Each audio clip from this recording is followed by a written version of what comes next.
Malgré qu'il fait froid, malgré les intempéries, vous avez tenu à sortir afin de faire entendre votre voix.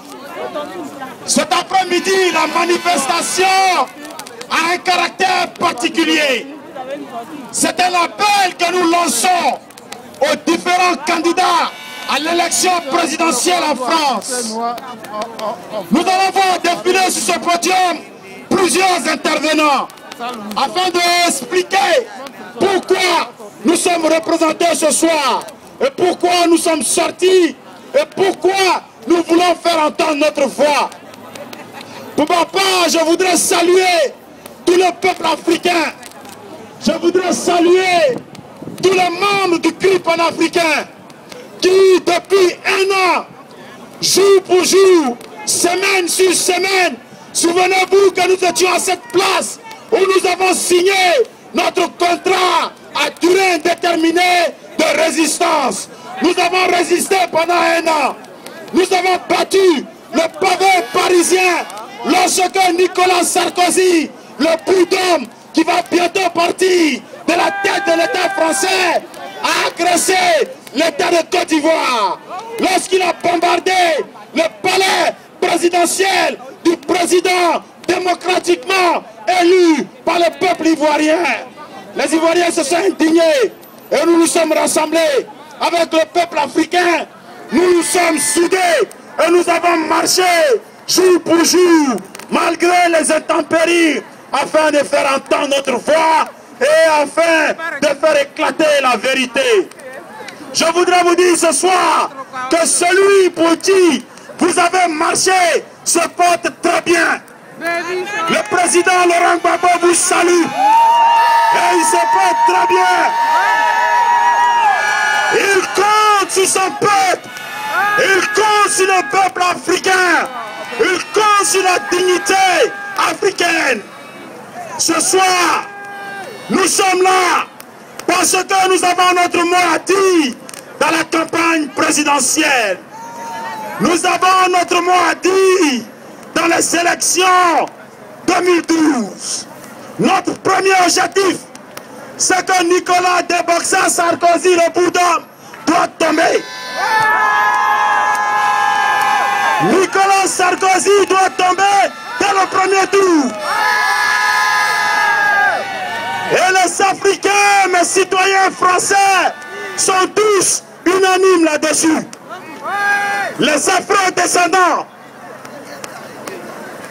tout le peuple noir du monde arabe, nous sommes tous unanimes là-dessus. Et cet après-midi, nous rentrons tous en campagne. Et nous allons battre la campagne du peuple africain, la campagne de la dignité de l'Afrique, la campagne de la libération de l'Afrique, la campagne de la dignité de l'homme noir.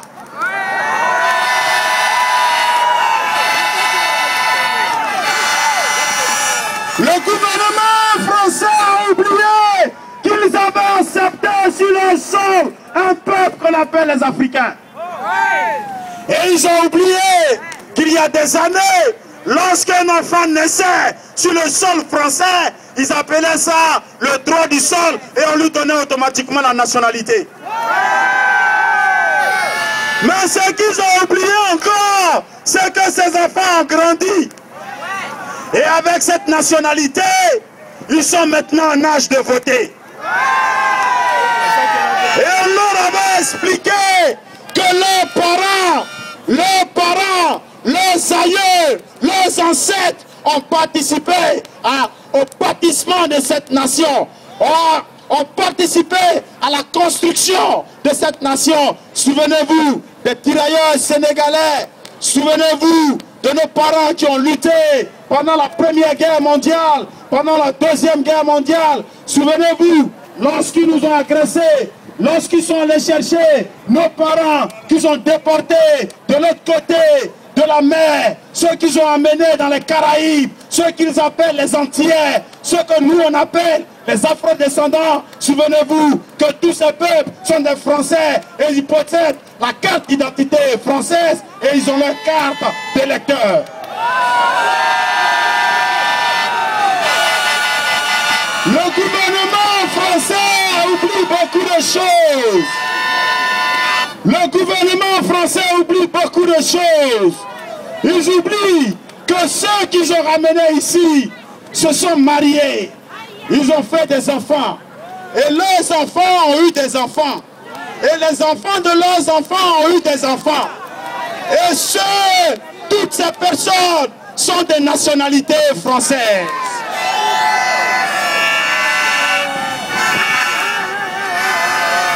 Le gouvernement français a encore oublié que lorsqu'on fait le décompte de tous ces peuples, lorsqu'on compte les Arabes, lorsqu'on compte ceux qui sont au-dessus du Sahara, lorsqu'on compte les Afro-descendants, lorsqu'on compte les Africains qui ont obtenu la nationalité française, lorsqu'on compte ceux qui sont nés sur le sol français, lorsqu'on compte ceux qui se sont mariés aux Français, toutes ces personnes ont obtenu la nationalité française. Mais nous les avons tous comptés. Nous avons pris le soin de les compter. Et aujourd'hui, nous pesons plus de 10 millions de citoyens français.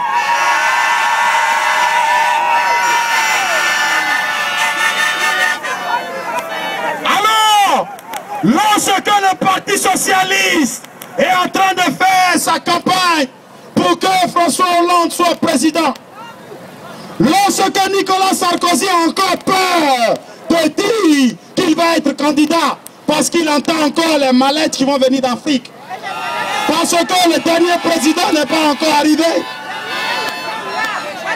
parce que le dernier président n'est pas encore arrivé avec sa mallette d'argent afin que Nicolas Sarkozy puisse compléter son compte pour battre la campagne présidentielle.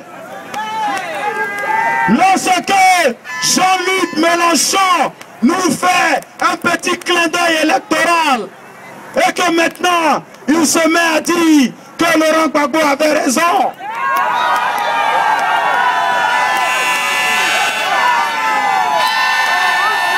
Lorsque M. Hollande qui hier disait que M. Laurent Gbagbo était infréquentable, aujourd'hui demande que les troupes françaises, les troupes militaires d'occupation coloniale en Afrique doivent déguerpir.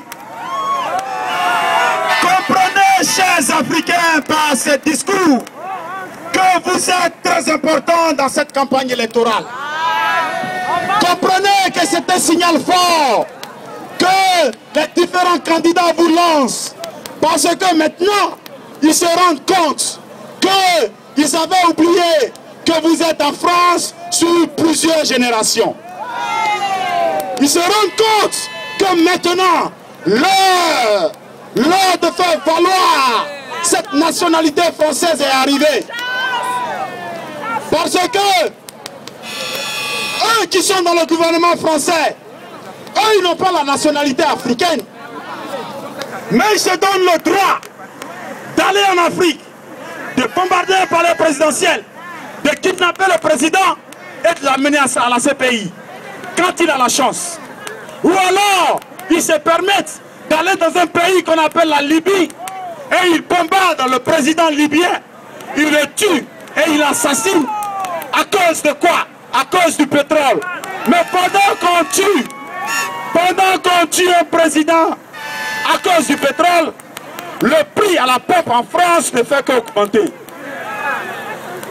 Pendant qu'on tue des chefs d'État en Afrique pour dire qu'on veut instaurer la démocratie pour que le peuple africain puisse vivre normalement, pendant ce temps, le coût de la vie en France augmente.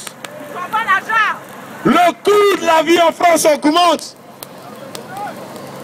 Et c'est pour cela que, chers camarades africains mais citoyens français, chers camarades binationaux qui avaient la double nationalité, chers camarades, les bannis de la République, parce que pourquoi est-ce qu'on appelle les banlieues, les quartiers qui sont reculés, on les appelle les banlieues?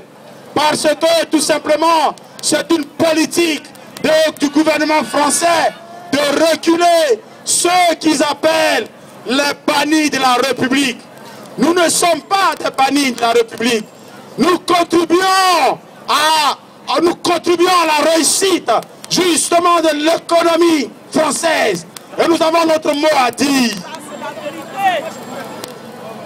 Chers camarades, c'est une avant-première que nous faisons. Nous allons le faire jusqu'à ce que le premier tour des élections présidentielles arrive. Et nous allons voter d'une seule et même voix.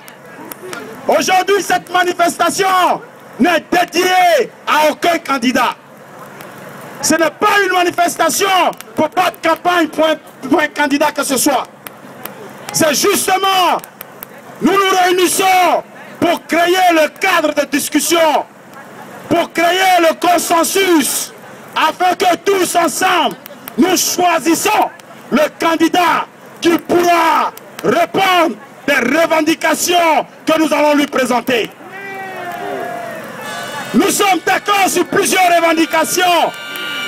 Nous sommes d'accord que la cellule élyséenne de la politique française en Afrique soit démantelée.